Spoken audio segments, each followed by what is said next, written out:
queridas y queridos oyentes, soy Inoa Hernández y les doy la bienvenida al podcast Aquelarre Lunar, un espacio de análisis, discusión, pensamiento crítico y divulgación en el que damos voz a las mujeres que día con día enriquecemos con nuestro talento, compromiso y pasión a la sociedad, la que lamentablemente muchas veces, diría que demasiadas, no nos da el reconocimiento que merecemos y nos hemos ganado. No alargaré más esta introducción para que sean Ariadna Solís y Manu Garrot los conductores de Aquelarre Lunar, los que nos guíen en el programa. Hola, podescuchas, bienvenidos al piloto, al programa 0 de este nuevo podcast que hemos titulado Aquelarre Lunar.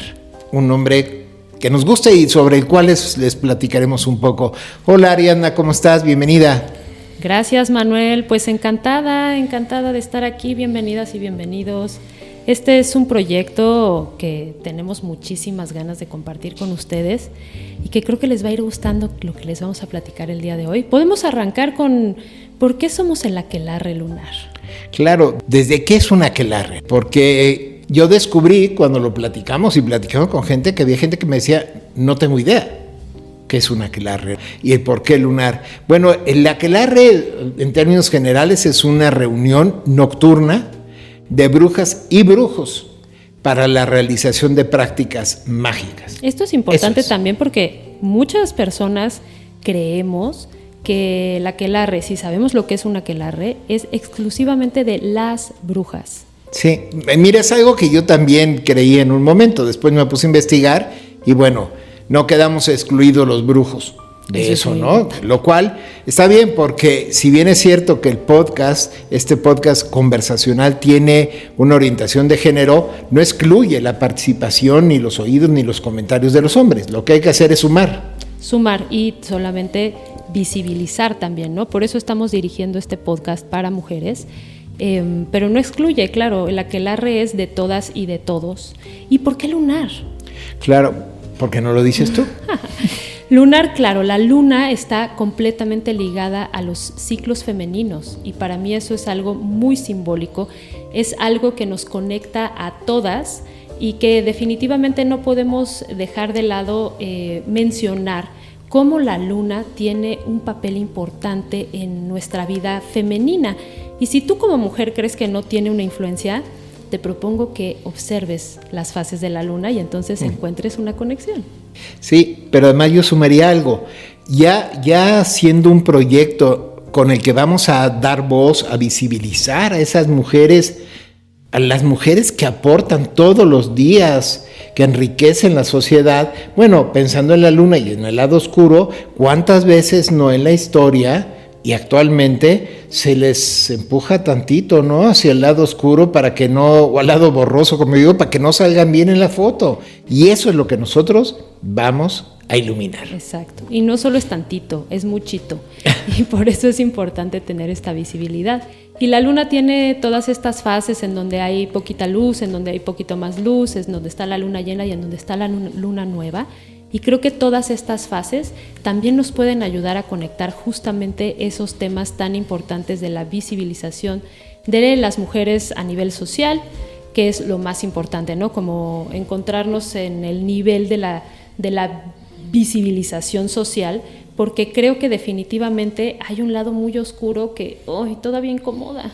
Pues yo diría que oscurísimo. O sea, lo hemos comentado en este tema de la equidad, de la justicia, de la igualdad de oportunidades, pues nuestra sociedad yo creo que está gateando. Todavía. O sea, yo creo que a lo mejor de repente se levanta un poco en pie tambaleante y vuelve a irse al piso, porque cuando uno cree que avanzamos, ocurre algo o hay noticias que dice, bueno, pero vamos de reversa. Claro. No, y sobre todo que bueno, yo desde mi perspectiva de ser mujer también, en momentos como que en el círculo que quizá nos vamos moviendo, a lo mejor sentimos algunos cambios, pero definitivamente ya que tomas un pasito para atrás y ves cómo está realmente en otros círculos, a nivel mucho más global, como dices, estamos en pañales. Sí, claro, es que es justo, porque pues nos rodeamos, nuestros amigos, nuestras relaciones son afines a nosotros. Claro. Y seguramente pues comparten estas ideas y parece que, wow, ahí vamos muy bien. Exacto, pero cuando nos salimos, empezamos a hablar con otras gentes, dices, ¿qué pasó? Bueno, te enteras de las cosas terribles, sí. O sea, agresiones verbales, físicas, menores sueldos por el mismo trabajo, menores oportunidades de progresar. Y si las mujeres progresan, como ocurre en muchos trabajos, algo tendrá que ver generalmente con el sexo. O sea, esa falta de reconocimiento al talento es ofensiva. Sí, y ocurre en todos los sectores, por eso es tan importante lo que queremos hacer el día de hoy aquí, empezando el día de hoy, pero bueno, que sea por mucho, mucho tiempo. Ojalá sí. Tener invitadas que nos van a contar su perspectiva, cómo viven su vida profesional, familiar y social. Y creo que en muchísimos ámbitos podemos encontrar concordancias y diferencias con nuestra vida y con la vida de otras mujeres. Sí, la verdad es que vamos a tener invitadas bien interesantes, lo van a ir viendo, todas mujeres que aportan y que han tenido que nadar contracorriente para poder llegar a ocupar buenas posiciones y a ser reconocidas, y no solo hablo de un reconocimiento social, también económico, que es lo justo. Entonces vamos a tener una larga lista de invitadas que de verdad va a ser, yo creo que va a ser una delicia platicar con ellas y que ustedes las puedan escuchar. Y sobre todo esto, ¿no? Que sea una conversación sabrosa también. O sea, no queremos estar en ningún lugar así de vamos a enseñarles nada. O sea, vamos a conversar. Entonces, esta conversación va a ser sabrosa, la vamos a hacer todas y todos. Y creo que podemos arrancar presentándonos. Pues sí, ¿por qué no empiezas tú, Ariadna, por favor? Sí. Pues yo soy Ariadna Solís. Pues soy mamá, eso es lo más importante en mi vida. Yo empecé a ser mamá muy chica, hoy mis hijos ya son cuasi adultos, entonces bueno, puedo hablar acerca de mi maternidad desde muchos lugares, pero bueno, empecé mi maternidad cuando aún estaba estudiando la licenciatura, completamente en algo que no tiene nada que ver con lo que hago el día de hoy. Estudié la licenciatura en diseño textil y bueno, ejercí muy poco también, no solo porque llegué muy joven a la licenciatura, y creo que muchas personas nos ha pasado esto de que llegamos a la licenciatura sin tener la menor idea de lo que queremos en la vida y terminamos así, ¿no? O sea, haciendo totalmente otra cosa, y creo que no nos dan espacio, ¿no? Como en a ver, piénsalo, búscale, y eso me pasó. Me inscribí a la licenciatura como tenía que ser, tenía 17 años, o sea, no tenía la menor idea de nada. Sí, a veces más grande uno tampoco tiene idea, ¿no? Entonces sí, no, hoy para nada me dedico a eso, aunque me encanta y lo atesoro como un gran aprendizaje. Pero bueno, antes de terminar la carrera, un poquito antes de terminar la carrera, tuve un embarazo no planeado, el cual decidí llevar a cabo. En ese momento me casé y tuve a mi primer bebé, y después terminé la carrera. Uno pensaría que no, pero tuve muchísimo apoyo familiar y pude terminar mi carrera. Después empecé a intentar trabajar, pero me di cuenta de que verdaderamente era complicadísimo, porque a pesar de que tenía apoyo, pues también es como de, mijita, pues tú decidiste tener a tu bebé, ¿no? Encárgate de él. Encárgate de él. Entonces, vaya, pues me hice muchísimas bolas para poder trabajar en un inicio, y luego, pues, como lo que toca, otro bebé, ¿no? Porque así es, tienes un bebé y bueno, ¿para cuándo el segundo? A mí me hicieron mucho a la idea de que no, un bebé solito, ay, pobrecito, necesita un hermano o una hermana. Pero tú eres hija única. Yo soy hija única y fui muy feliz. Claro. Pero me vendió la idea a mi mamá de que ella no fue tan feliz, ¿no? De que ella sufría de dejarme solita, de encargarme, y que a ella le hubiera gustado tener otro hijo o otra hija para encargarme en conjunto, ¿no? Esto era un rollo suyo, completamente, que había que trabajarlo en terapia. Claro, pero no, era su visión de tu maternidad. Totalmente. Me lo proyectó completamente a mí, yo me lo súper compré y dije, claro, lo que toca es tener otro bebé. A pesar de que mi matrimonio no iba bien, entonces ahí se tambaleó un poquito, mi bebé no la pasó bien en mi panza como tal, así, porque nació antes. Entonces fue una bebé muy prematura que estuvo mucho tiempo en la unidad de cuidados intensivos neonatales, Y esa fue la experiencia que cambió y transformó mi visión de la maternidad, de la vida profesional, de lo que yo quería hacer. Estar en una unidad de cuidados intensivos neonatales es intenso, es tan intenso que por eso transformó mi vida. Entonces, bueno, haces comunidad allá adentro, hay muchas preocupaciones, te preocupan otros bebés, te acercas a otras familias se acercan a ti. Y bueno, mi bebé afortunadamente siempre estuvo bien, solo era muy pequeña y había que esperar a que creciera. Y bueno, pasados 2 meses, eternos 2 meses. 2 meses internada. Estuvo internada, Wow. Sí, era mucho. Mucho. Yo iba y venía, tenía otro bebé en casa, que aunque tenía 3 años, pues todavía era un bebé. Claro. Llevaba y traía leche materna porque había que alimentar a la pequeña y había que mantener la lactancia materna a pesar de que ella no succionaba directamente del pecho y bueno, pues se logró. Creció mi hija Emilia, quien ahora va a cumplir 20 años este año. Wow. Entonces, bueno, de que se logró. Pero ese primer año de vida de Emilia fue muy, muy complicado.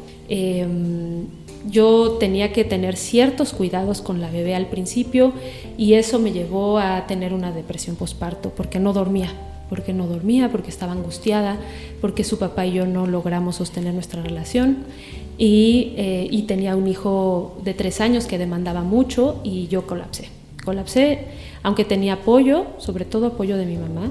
Pues todos estos eventos eran tan complejos que no lo podía yo entender. Había muchos cambios hormonales. Yo sabía lo que estaba pasando como hormonalmente en mi cuerpo, pero psicoemocionalmente es muy difícil de acomodar. Entonces esa maternidad la pasé un poquito más pesado. También con el primero, ¿no? También fue difícil, pero realmente ese evento pues me llevó a lugares complejos, oscuros, de mucha reflexión y de cuestionarme muchas cosas. Entonces, vaya, lo atravesé con antidepresivos, con terapia, con acompañamiento, porque así era necesario en ese momento. Claro. Y hoy me dedico a la psicología perinatal precisamente por esa experiencia. Claro, mi camino fue largo para llegar a la psicología perinatal, pero ahí empezó mi camino. Bueno, como sería el tema de los Beatles, ¿no? Un largo y sinuoso camino. Tal cual, porque lo primero que hice fue hacerme dula, ¿no? O sea, ¿qué es una dula? Una dula es alguien que acompaña. Es alguien que, bueno, lo podemos dejar ahí, ¿no? Que es alguien que acompaña a otra mujer.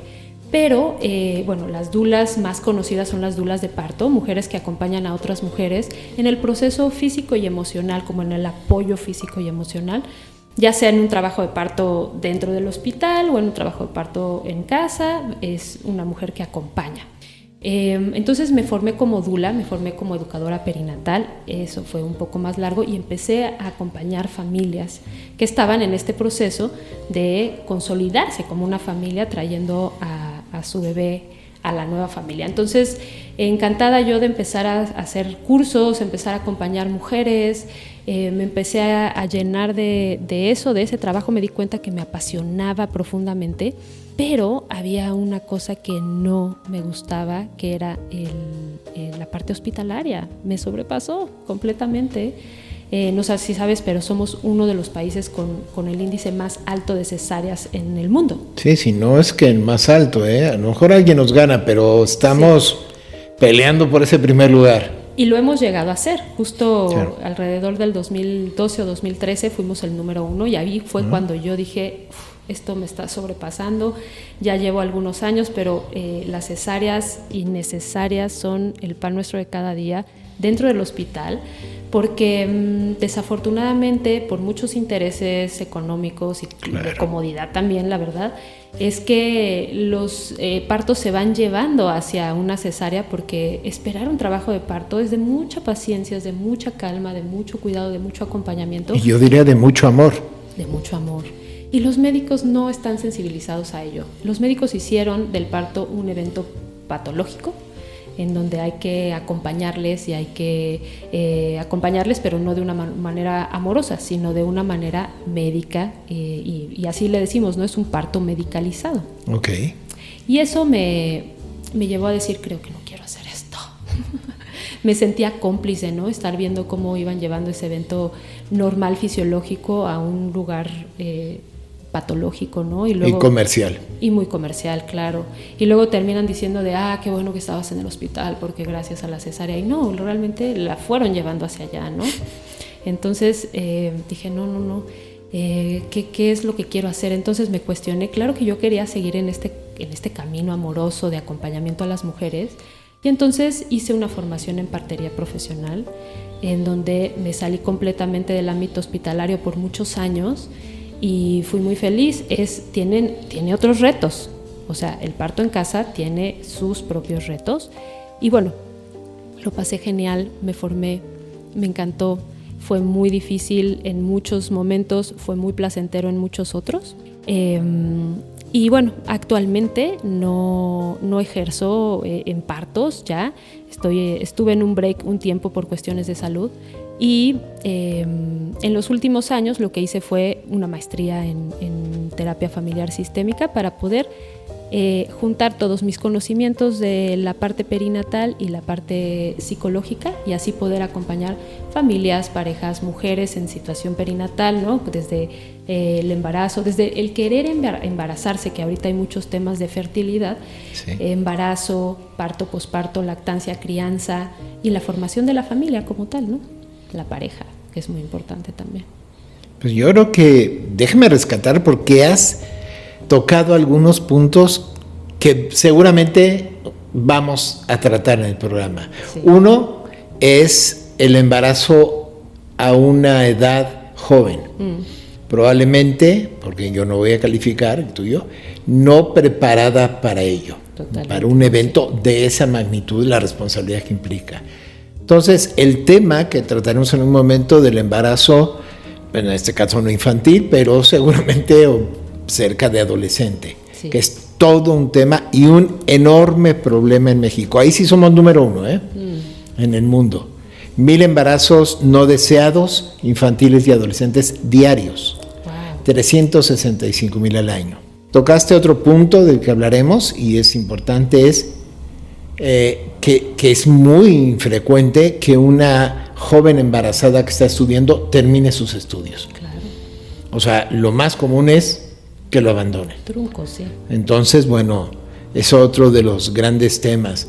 Todo el tema de la comercialización del embarazo y de los partos, que muchas veces se suma a la violencia obstétrica, ¿no? Esa falta de respeto para las madres y los bebés. Entonces, bueno, tú, pues, sí es que te echaste un viaje por carretera no asfaltada, ¿eh? Carretera libre totalmente. Sí, duro. Sí, pero creo que nos atraviesan muchos temas, bueno, me atraviesan a mí y creo que a muchas mujeres nos atraviesan estos temas, y por eso es que queremos abordar, porque una de las cosas que claro, obviamente no todas las mujeres quieren ser madres, no todas las mujeres eligen ser madres, pero nos atraviesa el tema de la maternidad como sociedad a todos y a todas, y creo que es algo que vamos a abordar tanto nosotros como con nuestras invitadas. Claro, parece una obligación sin serlo. Y otro de los temas que trataste, y no quiero dejar de mencionarlo, es la depresión posparto, sí. Que tiene ahí colgada de la mano, no sé si es la manera correcta de decirlo, la psicosis posparto. Sí. Otro súper tema. De la psicosis, muy poco. De la depresión se habla más, pero con muy mala comprensión. Sí. Yo creo que en general, de todo lo que son enfermedades mentales, afecciones mentales, se habla con mucha ligereza. Sí. O sea, el término, estoy deprimido. No, perdón. Échale ganas. O sea, échale ganitas. Tú puedes, ¿no? O sea, no es por ahí, pero bueno, llegaremos ahí porque hablaremos con especialistas sobre el tema. Pero bueno, tan solo tu experiencia vital ya nos abrió como 4 o 5 temas a tratar. Sí, es muy interesante que podamos irlos abordando desde aquí y desde allá y desde todas las perspectivas. Por supuesto. Y cuéntanos tú, Manuel, porque tú también eres papá. Sí, soy papá. Sí hay una diferencia importante, yo soy un papá tardío. O sea, yo fui papá ya grande, con una empresa funcionando. Pero sí, fue una experiencia. Primero es una experiencia diferente porque soy hombre. y hay que decirlo. Primero, yo no quedé embarazado, aunque sí consideré que el embarazo era de mi mujer y mío, pero bueno, yo no estaba embarazado. Y déjame irme un poco atrás, porque es algo que quiero mencionar. Yo nací en México, pero soy hijo de refugiados, españoles refugiados que vinieron a México en la posguerra civil española, huyendo de una dictadura. Y yo creo que ahí hay cosas importantes. Fui educado, yo tuve 2 hermanas, una ya falleció, mi mamá, y fui educado en la igualdad. O sea, afortunadamente nada que ver con otras familias donde si hay carne es para el varoncito, si hay leche es para el varoncito, cosa que ocurre. Entonces yo creo que estuvo bien, porque digo, estamos hablando de una mamá y de un hombre que los dos trabajaban. Mi padre peleó en la guerra, una guerra que perdió un gobierno democrático y que llevó una dictadura por 40 años, nada fácil, y yo creo que de ahí parto. Y bueno, todo el mundo me conoce porque empecé a hablar de dónde, pero no por Manuel Garrod o Manu Garrod, y les comento que ese apellido pues lo inventé yo. Eso me enteré hoy justo. Sí. O sea, mis apellidos son García Rodríguez, pero cada vez más yo veía en circunstancias normales que el apellido de mi mamá se iba desvaneciendo en el olvido. Curiosamente, porque es el segundo apellido, el de las mujeres, no el primero, y debería, creo, de ser el primero. Pero es que si no, ¿cómo los hombres demuestran que su virilidad está ahí en los hijos? Sí, pues bueno, sí, no debe preocuparles. El caso es que entonces yo agarré Gar, de García, y Rod, de Rodríguez, y hice Garrod. Y a mí me encanta, y bueno, hay gente que no sabe, bueno, como acaba de decir Ariadna, que yo soy García Rodríguez. De hecho, una vez que fui a una cita en una empresa, resulta que llegó a la caseta de vigilancia y digo Manuel García Rodríguez, porque ese es de mi credencial de lector y tal. Me dijo, no tenemos ninguna visita hoy con ese nombre, ¿no? Entonces, bueno, fue medio un lío, porque tuvo que aparecer la gente que me invitó y también me dijo, ¿cómo que no te apellidas Garrod? Pues no, bueno, es que el caso. Cambiarse el nombre tampoco es tan práctico. Sí. Pero pues sí, tal vez, pero fue, creo que de alguna manera necesario, ¿no? Y sí, tengo dos hijos, una chica de 25 años, que creo que también tu hijo es más o menos de esa edad. Mi hijo tiene 23, sí, por ahí. Ok. Y mi hijo tiene 19, este año cumple 20. Igual que mi hija. Es una coincidencia. Y qué difícil es educar a otra persona. Y no es porque uno tenga la razón. Yo creo que lo que tenemos la gente mayor es experiencia, ya pasamos por algunos lugares. Pero bueno, yo estudié diseño gráfico, sí trabajé en eso durante mucho tiempo. También estudié fotografía, hago fotografía comercial, publicitaria y cosas personales.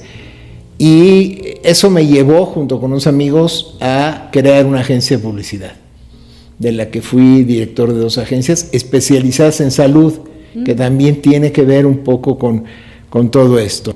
Actualmente redacto artículos para una revista electrónica de la Canifarma y también soy productor ejecutivo y conductor de un podcast. De hecho, Ariadna ha participado en 2 ocasiones en el podcast, ¿no? Y bueno, pues ahora realmente estamos enfrascados, embarcados en este proyecto que, bueno, yo estoy súper emocionado, la verdad, porque es necesario ayudar a cambiar la forma de pensamiento y de comportamiento de nuestra sociedad y dejar de ver, como las ven algunos hombres y también algunas mujeres, hay que decir, a otras mujeres y a las mujeres como seres de segunda, que no tienen los mismos derechos. Y eso es algo que me enoja terriblemente. Sí, porque podemos pensar que algunas cosas han cambiado, pero creo que de fondo siguen perpetuándose muchas conductas y muchos discursos. Y esto nos ha llevado a todas de calle en diferentes generaciones. Yo cada vez tengo más pues no sé si es esperanza o expectativa, ¿no? Veo a las generaciones que vienen como nuestros hijos, ¿no? Que son centennials y que parecería que están cambiando en mucho sentido, y a veces pues soy muy consciente con mis hijos, muy abierta, y pregunto, ¿no? ¿Qué piensan ellos? ¿Qué ven ellos diferente? Y en muchas ocasiones ellos mismos no se dan cuenta de que sí ya están cambiando ciertas conductas y ciertos discursos. De pronto dicen, no, pues las cosas siguen igual, ¿no? Como nos escuchan a los grandes, a los mayores, pero en realidad luego también vuelven a ellos mismos y a sus compañeros y compañeras y se dan cuenta de que sí, tienen otras ideas, tienen otras expectativas, tienen otra manera de abordar socialmente los temas, y yo creo que eso es lo que tenemos que ir permeando, ¿no? Y que no sucede en todos los casos, ni en todos los círculos, ni en todas las familias, pero qué importante es darle visibilidad.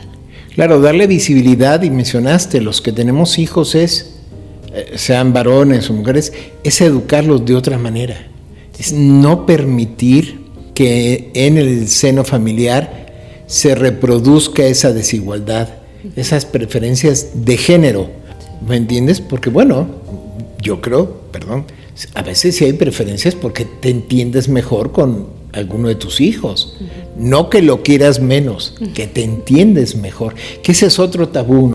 O sea, hay que querer por igual a todos los hijos sin importar nada, o hay que querer a los padres, y yo creo que el amor se construye.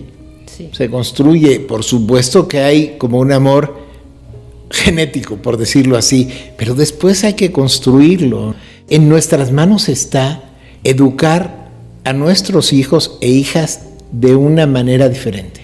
Totalmente, y dices algo importante, porque desafortunadamente todavía vivimos en una sociedad en donde si tú le preguntas a cualquier mujer, de la edad que sea, hablando como de adolescentes para arriba, y desafortunadamente quizá también algunas niñas sin que lo sepan, pero todas vamos a responder que hemos vivido algún tipo de violencia o de abuso. No, todas. Sí, es apabullante, y lo dices, de cualquier tipo, desde agresiones físicas y emocionales mucho más intensas a los llamados micromachismos. Exacto. Yo tuve una cliente que tenía una posición ejecutiva dentro de una empresa, pero como era mujer, la gente que iba asumía que era la secretaria de la persona que iban a ver. ¿Por qué lo asumía? Porque era mujer. No preguntaba. Entonces llegaba y le decía, por favor, tráeme un café. Ella, si era de armas tomar, le decía, yo no soy secretaria y no estoy para servir café. Ahorita le pido a la secretaria que lo atienda. Pero esas pequeñísimas machismos, agresiones, disfrazados a veces de bromas. Porque yo lo he oído en chicos jóvenes, y le dices, no le hables así a tu amiga. Ay, es una broma, así nos llevamos. Claro, sí. No. Hay microviolencias y macroviolencias en todos los lugares.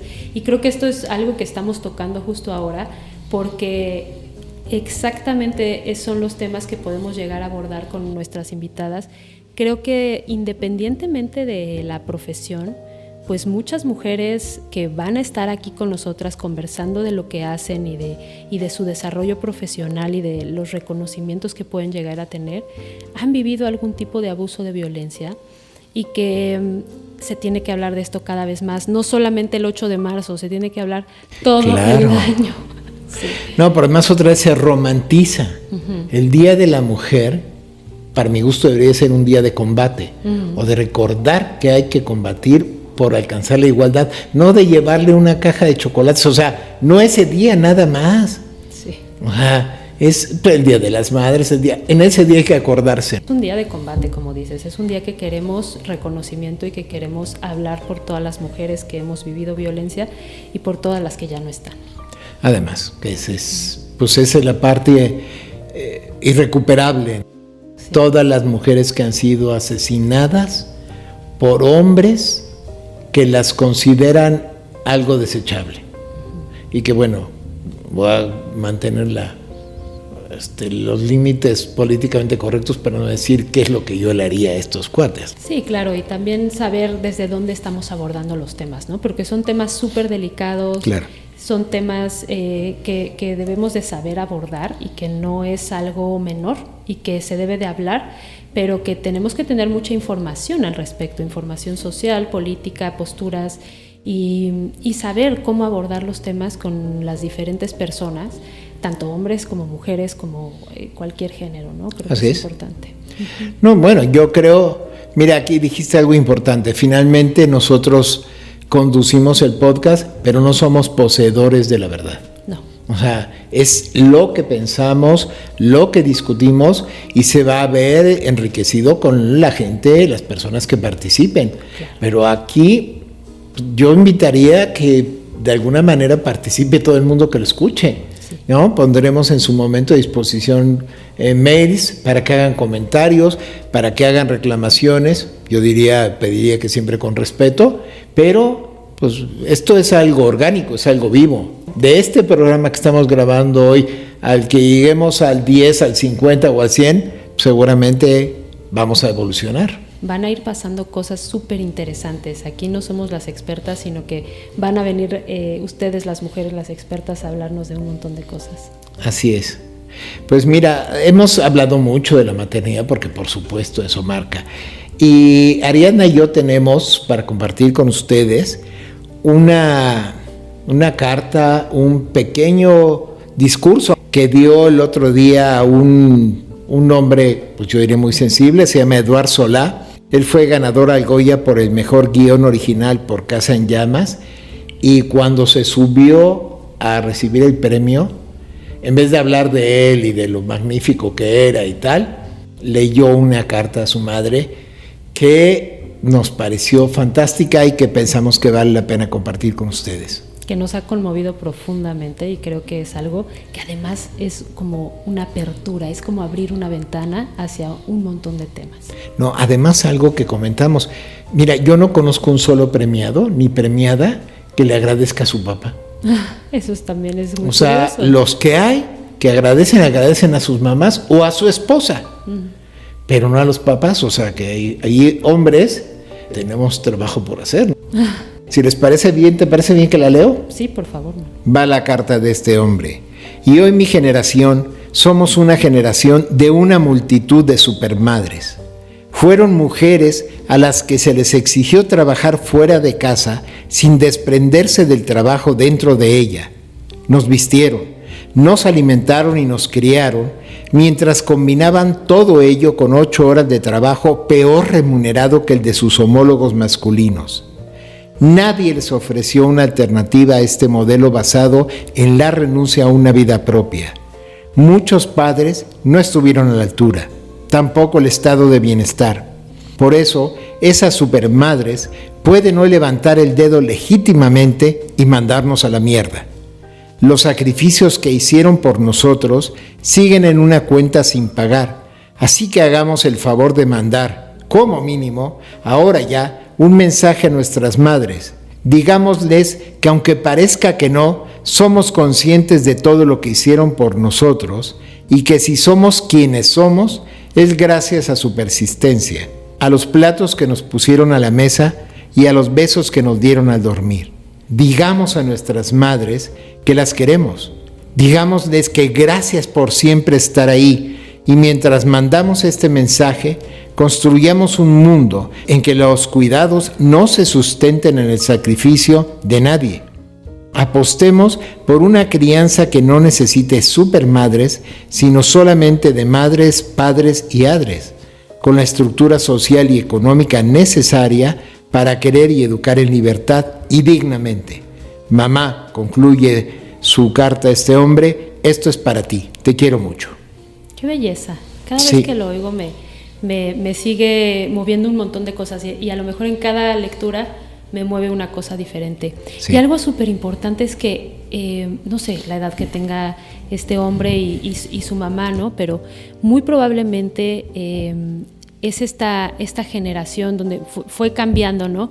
Esto ha pasado a lo largo de los años, pero fueron cambios que bueno, sucedieron rápido, ¿no? O sea, aunque lo veamos a través de los años, sucedió rápido que las mujeres pasaron de estar en la casa exclusivamente y no hacer absolutamente nada más que los hijos, la comida y el trabajo del hogar, a hacer todo lo demás y además trabajar. Además. Entonces, muchas mujeres crecimos, y me incluyo, en este tren de pensamiento que nos inculcaron nuestros padres, en donde tienes que ser alguien en la vida, tienes que crecer, tienes que desarrollarte, tienes que ser profesional, tienes que generar dinero porque tienes que ser independiente, pero busca un buen hombre y ten hijos.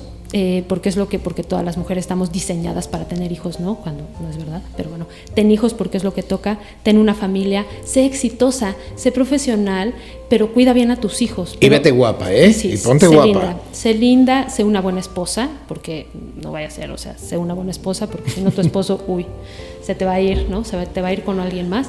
Y es todo, ¿no? Es todo al mismo tiempo, y esto es lo que venimos cargando muchas mujeres, y es lo que más veo en consulta con las madres, cómo combinar la parte profesional con la parte de la crianza respetuosa, porque además antes pues la crianza era pues ahí como iba, ¿no? Y era muy adultocentrista el tema, no que no lo sea ahora, todavía hay mucho adultocentrismo, y no tenemos conciencia de ello, pero antes había más adultocentrismo, la crianza no era nada respetuosa, se criaba con violencia, con golpes, con castigos, y ahora, bueno, afortunadamente hay una conciencia de la crianza, hay una corriente de crianza respetuosa que veo que cada vez es mayor. Pero de todas maneras hay que malabarear todo, hay que ser buenas profesionistas, pero hay que ser con crianza respetuosa, que se necesita muchísima paciencia, muchísimo temple, muchísimo acompañamiento, y hay que ser hay que ganar bien, porque pues no, pero a pesar de que no tenemos los mismos sueldos que los hombres. Así es. Entonces, pero hay que ganar bien y ser exitosas, y hay muchas mujeres que además son el sostén de la casa. Sí, claro, ahí estabas hablando de un modelo donde hay una pareja, un equipo, sea la pareja que sea, Sí. Pero en muchas ocasiones los hombres toman la de Villalpando, como se dice, ¿no? Sí. Cuando ven el paquete que es, bueno, con permiso voy por, como dice la broma, unos cigarros y no vuelve, no voy a cortarme el pelo, pero no sé, a Siberia. ¿No? Sí, no. O sea, estoy hablando de una familia con mamá y papá. Pero bueno, las familias no son así. Las familias reales, hay madres solteras, las familias pueden ser mamá e hijos y abuelos, las familias pueden ser abuelos e hijos, y los padres están ausentes por alguna razón. A veces hay familia extendida como tíos, primos, etcétera, y hay de todo, ¿no? En las familias. Por eso me dedico a las familias, porque hay que quitarnos de la cabeza que la familia es esa institución que nos dijeron que era mamá, papá e hijos, perrito y casita, porque no es así, ¿no? Esa no es nuestra realidad. Y las mujeres cargamos con todo eso, ¿no? Y una de las cosas que también más trabajo con las mujeres es qué onda con la carga mental, ¿no? Porque pues tenemos que llevar todo, y no solamente es un turno de trabajo, sino esa parte turno y medio de trabajo en la casa, y es un trabajo no remunerado y no reconocido. Así es. Entonces ahí lo vamos cargando y ahí lo vamos arrastrando y vamos gestionando las cosas como vamos pudiendo, y de todas maneras nos juzgan, ¿no? Si trabajas porque trabajas y dejas a los niños, y si no trabajas, qué floja porque te quedas a casa. Claro, no hay manera de conseguir una estrellita, dicho así, aunque sea chocante. Mira, y aquí hay una frase que tiene ese hombre que impacta. Dice: nadie les ofreció una alternativa a este modelo basado en la renuncia a una vida propia. O sea, adiós tus sueños, adiós tus expectativas, tú te paras aquí, te sacrificas y haces todo. Mientras, mira, siempre pasa en las relaciones donde hay inequidad, alguien saca beneficio de ello. Claro, totalmente. Y vuelve el punto de lo que hemos hablado, por eso vamos a traer mujeres invitadas que aportan. Bueno, no hay mujer que no aporte, o casi no hay mujer que no aporte. Tampoco quiero ser absolutista, porque seguramente hay unas que hay que correrles, ¿no? Pero la verdad es que es impresionante. Mira, no sé, ustedes, Ariadna y yo vivimos coincidentemente en Valle de Bravo. Y por ejemplo, algo que es notorio es tú vas en la mañana y están los puestos de tamales y hay 2, 3 mujeres trabajando, que ellas hicieron los tamales, ellas los sirven, te hacen la guajolota, la torta de tamal, te sirven el atole, pero están en friega. Y atrás, sentado un hombre que es el que cobra y se mete el dinero al bolsillo. Sí. Y no hace nada.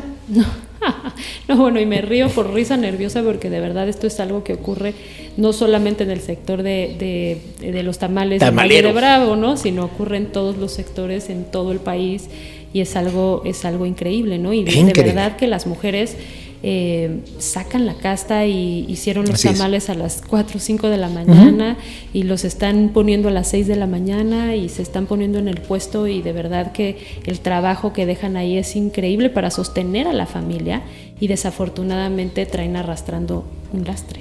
No, hombre, cargando un bulto ahí que cree que se merece esa posición porque nació con pene y testículos. Sí. O sea, porque no han hecho otra cosa, muchos de ellos, ¿no? Entonces, bueno, tenemos que trabajar para ello, ese es el objetivo de nuestro programa.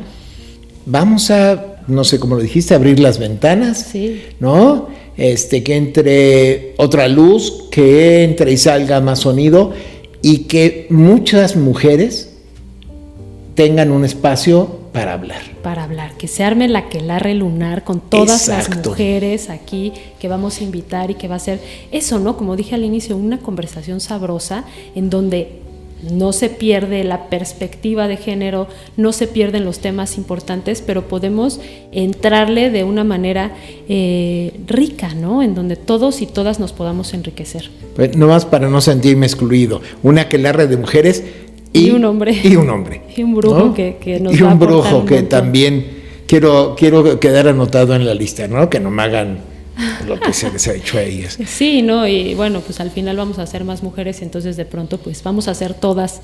Así que Yo con pues, eso no tengo ningún problema, Sí, problema. O sea, la verdad es que yo soy un admirador de las mujeres y de verdad que lo veo todos los días y digo, wow, ¿no? O sea, porque de verdad traen una carga. Bueno, cuando te pusiste a enumerar, digamos, como todas las condiciones, cargas que tiene que cumplir una mujer, qué cansado. Hostia, esto está tremendo, pero es la verdad. Es la realidad. Es la verdad. ¿Y saben qué? El otro día leí algo que me gustó, y sí era un post, si quieren, un poco simplón, pero uno me decía, yo no ayudo a mi mujer con las labores de la casa, yo no ayudo a mi mujer con los hijos, yo no ayudo a mi mujer con lavar los trastes. Dice, no la ayudo porque no es una ayuda, es mi responsabilidad también. ¿No? Yo tuve un empleado que nunca había lavado un traste, que no sabía usar la lavadora ni la secadora. Y su mujer un día llegó y se quejó. Y él me lo platicó. Entonces le dije, ¿tiene toda la razón tu mujer? Qué inútil también el tipo.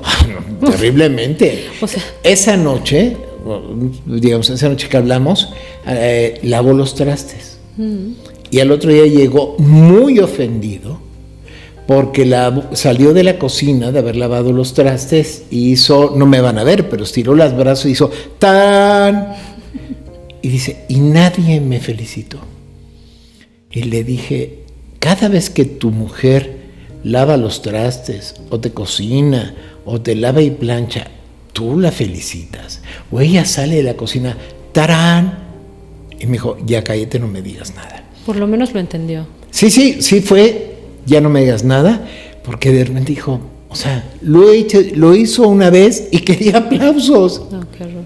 No, pues no. Y estamos hablando de un tema quizás sí muy simple, pero es un tema que en todas las familias sigue ocurriendo, que todavía hay en nuestra mente, y digo en nuestra mente porque también nos incluye a las mujeres, en donde también perpetuamos ese tipo de comportamientos y donde muchas veces pues cargamos con todo porque así somos y porque así nos enseñaron y porque así se ha hablado y porque así nos toca. Claro, porque es su responsabilidad. Uh-huh. Así es. ¿No? Pero bueno, pondremos nuestro, como dicen, granito de arena para tratar de contribuir a un cambio. ¿no? Totalmente, esa es la intención.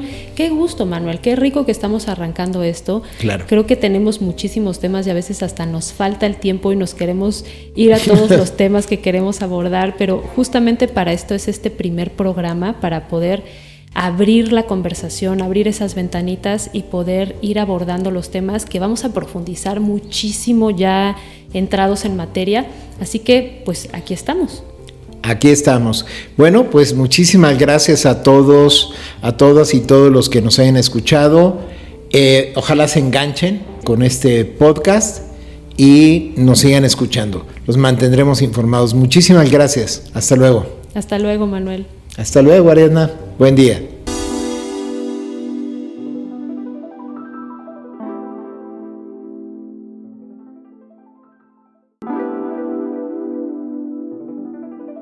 Todo el equipo que participamos en la realización de Aquelarre Lunar les damos las gracias por acompañarnos, invitándolos a escuchar nuestra próxima emisión y, si les gustó, a recomendarnos, ayudándonos a crear una onda expansiva que lleve la voz de nuestras invitadas a quienes trabajan activamente para construir una sociedad más justa e igualitaria. Nos escuchamos en el próximo Aquelarre Lunar. Le agradecemos al Espacio Odisea en Valle de Bravo, Estado de México, el facilitarnos un espacio para la grabación del programa.